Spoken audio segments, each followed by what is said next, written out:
প্রিয় ভিউয়ার্স, আজকে আমি আলোচনা করব ডেমনস্ট্রেটিভ প্রোনাউন নিয়ে। ইতিপূর্বে আমি পার্সোনাল বা ব্যক্তিবাচক বা ব্যক্তিসূচক প্রোনাউন নিয়ে আমি আলোচনা করেছি। আজকে আলোচনা করব ইনশাআল্লাহ ডেমনস্ট্রেটিভ প্রোনাউন নিয়ে। এখানে দেখুন, আপনারা একটা জিনিস বা একটা বিষয় যখন করবেন, সে বিষয়টির শাব্দিক অর্থ জানার চেষ্টা করবেন, তাহলে অনেক বিষয় আপনাদের কাছে পরিষ্কার হয়ে যাবে ওই বিষয়টি সম্পর্কে। এখানে দুটি শব্দ আছে, একটা হলো ডেমন আর একটা হলো স্ট্রেটিভ। আমি প্রথম দিনই বলেছি ডেমনস্ট্রেট থেকে ডেমনস্ট্রেটিভ শব্দটা এসেছে। ডেমন, দেখুন এখানে ডেমন শব্দটার অর্থ হচ্ছে শয়তান, দানব, পিশাচ, অপদেবতা বা দুষ্ট দেবতা। এবং স্ট্রেট শব্দটার অর্থ হচ্ছে স্তর বা স্তর বিন্যাস। এখানে আরেকটি শব্দ আছে যে স্ট্রেট। স্ট্রেট মানে সোজা বা সরাসরি, আর এটা উচ্চারণ হলো স্ট্রেট মানে স্তর বা স্তর বিন্যাস। কেন আমি এখানে এই দুটো শব্দকে নিয়ে আসলাম, বাংলায় যখন আমি যাব তখন আপনারা বুঝতে পারবেন। তাই এখানে ডেমনস্ট্রেটিভ প্রোনাউন আমরা সংজ্ঞাটা পাই যে প্রোনাউন কোনো ব্যক্তি বা বস্তুর পরিবর্তে বসে ওই ব্যক্তি বা বস্তুকে নির্দেশ করে। কারণ ডেমনস্ট্রেটিভ প্রোনাউনের বাংলাটা হচ্ছে নির্দেশক প্রোনাউন, নির্দেশক সর্বনাম। বস্তুকে নির্দেশ করে তাকে ডেমনস্ট্রেটিভ প্রোনাউন বলে। তাইলে কোনো ব্যক্তি বা বস্তুর পরিবর্তে বসে ওই ব্যক্তি বা বস্তুকে যে প্রোনাউন নির্দেশ করে তাকে আমরা ডেমনস্ট্রেটিভ প্রোনাউন বলবো।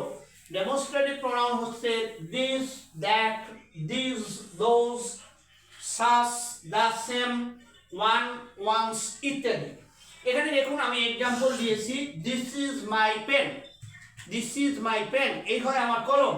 এখানে কি করলো, এই যে মাই পেন শব্দটাকে বা মাই পেন বস্তুটিকে নির্দেশ করলো দিস, অর্থাৎ দিস ইজ মাই পেন এটিকে নির্দেশ করলো দিস, এই জন্য দিস কি হলো ডেমনস্ট্রেটিভ প্রোনাউন।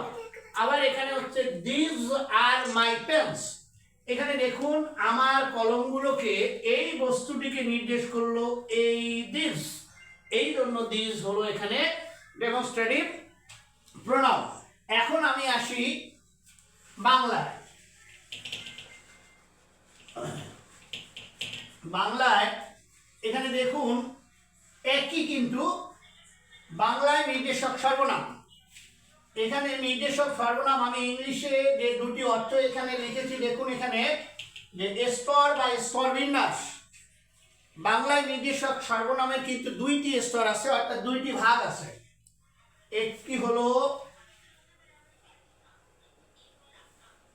একটি হলো সামীপ্যবাচক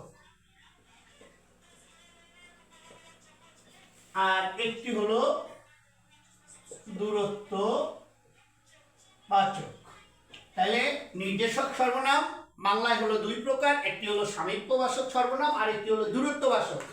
সামীপ্য শব্দটার অর্থ হচ্ছে নিকটে অর্থাৎ নিয়ার, আর দূরত্ব শব্দটার অর্থ হচ্ছে ডিস্টেন্ট, দূরে। এখান থেকে মোটামুটি বোঝা যাচ্ছে। তাহলে সামীপ্যবাচক সর্বনাম হলো যা কাছে জিনিসকে নির্দেশ করে, অর্থাৎ নিকটের জিনিসকে নির্দেশ করে, সেটি হলো সামীপ্যবাচক সর্বনাম। আর দূরত্ববাচক হলো যা দূরের জিনিসকে নির্দেশ করে, সেটি হলো দূরত্ববাচক সর্বনাম। যেমন আমরা ইংলিশে পড়লাম দিস, দিস। তারপরে এখানে আমরা ইংলিশে পড়লাম দ্যাট, দোজ। এখানে দিস মানে এই, আর দিস মানে এইগুলো বা এগুলো, আর দ্যাট মানে ওই, আর দোজ মানে ওইগুলো। তাহলে এখানে আমরা বাংলায় কি পাচ্ছি,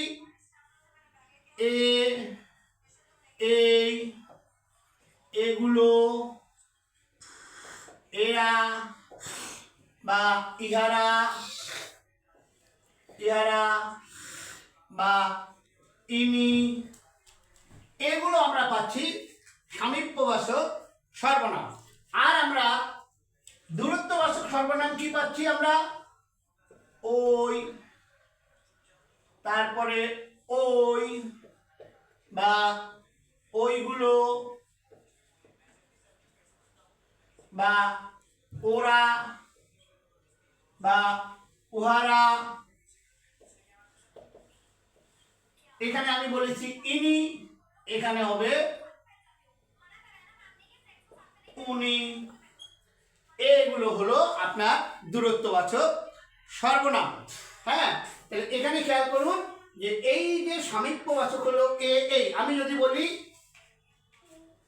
এই ডাস্টারটি আমার, এই ডাস্টারটি আমার, দেখুন এটা কিন্তু কাছে জিনিসকে নির্দেশ করলো। আর আমি যদি বলি ওই ডাস্টারটি আমার, তাহলে এটি কি করলো, দূরের জিনিসকে নির্দেশ করলো। তাহলে এটা হলো দূরত্ববাচক সর্বনাম। আশা করি আপনারা বুঝতে পেরেছেন। আজকের ডেমনস্ট্রেটিভ বা নির্দেশক সর্বনাম নিয়ে এ পর্যন্তই। পরবর্তী ক্লাস দেখার আমন্ত্রণ জানিয়ে বিদায় নিচ্ছি। আল্লাহ হাফেজ।